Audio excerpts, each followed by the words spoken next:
Good morning children. In our previous video, we were discussing about the animal kingdom, and in that concern we had discussed the kingdom Porifera, kingdom Coelenterata, kingdom Ctenophora and kingdom Platyhelminthes. While discussing the various kingdom of the or various phylum of the animal kingdom, we are to mainly focus on the differentiating point. What differentiating point? That means how the next phylum is evolved from the previous phylum.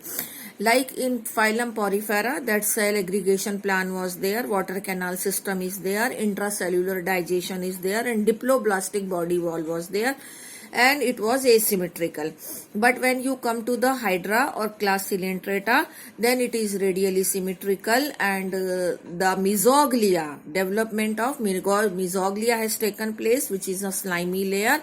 And again, but it is diploblastic only, okay, but tissue level of organization was there.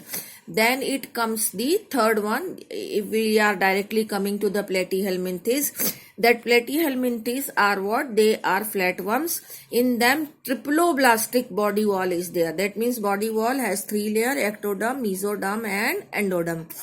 And similarly, now the organ level of organization is there. Nervous system is formed and various other organs are also formed. Organ level of organization was there. Non-metameric segmentation. If the organism is segmented, then it is also there. Okay, and symmetry what? Bilateral symmetrical organism were there in the triploblastic. Triploblastic bilateral symmetrical are there in class Platyhelminthes or phylum Platyhelminthes. But they were acoelomate. Acoelomate means there was no body cavity. Now we are shifting to the next class, that is Aschelminthes class. Aschelminthes class is actually the class of Ascaris. Okay, and in this class, first you listen, then I will show you the picture and notes also. In this class, the roundworms belongs to roundworm Ascaris. Okay, so in this class, I will just focus on the main point and then I will show you all the points in notes. So in this class, what evolution has taken place? Number one, now here the organ system level of organization is there. Number one thing, organ system level of organization is there. Number two, the body cavity has started forming, but it is not completely formed, so that they are called as pseudocoelomate animal. ये दो बातें हो गई.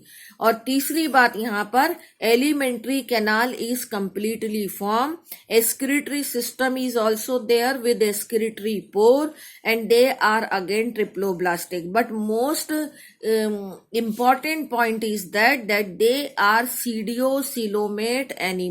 Okay, and organ system level of organization has started now in Nematoda or Aschelminthes class, in which Ascaris belong to.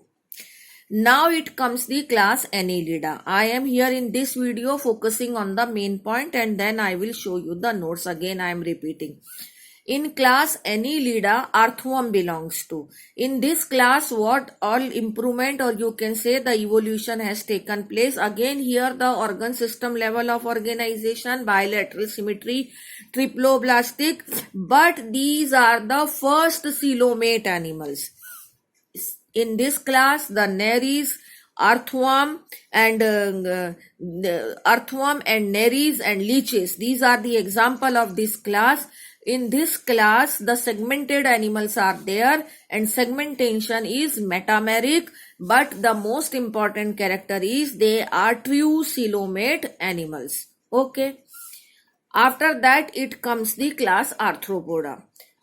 Annelida is characterized by the word annulus. Annulus का मतलब ring, पूरी body में segment है जो ring के form में. Now it is coming class Arthropoda. Class Arthropoda is characterized by arthro means joint and poda means legs. Jointed legs, number one thing. बाकी सब चीजें सेम है, लाइक बायलैटरल सिमेट्रिकल है, ट्रिप्लोब्लास्टिक है, okay, organ system level of organisation है, पर most important point is jointed legs, number one. और दूसरा, body is divided into head, thorax and abdomen. दूसरा पॉइंट, और तीसरा और मोस्ट इंपॉर्टेंट पॉइंट जो कि आपने शुरू में जब डेफिनेशंस पढ़ी थी तब भी आया था कि arthropods possess open circulatory system. That means their body cavity is filled with the blood and their blood is not red in color because hemoglobin is not present. Their blood is white or purplish in color because of a pigment hemocyanin, and that blood is called as hemolymph, and their body cavity is called as hemocoel, in which all body organs are present. There are no blood vessels, no arteries, no veins. Hence, this system is called as open circulatory system. And excretory organ is Malpighian tubules. Okay, so these are the main points of various classes, phylums, which I have discussed you. And now in next video, I am going to show you in the book as well as in the notes. Thank you.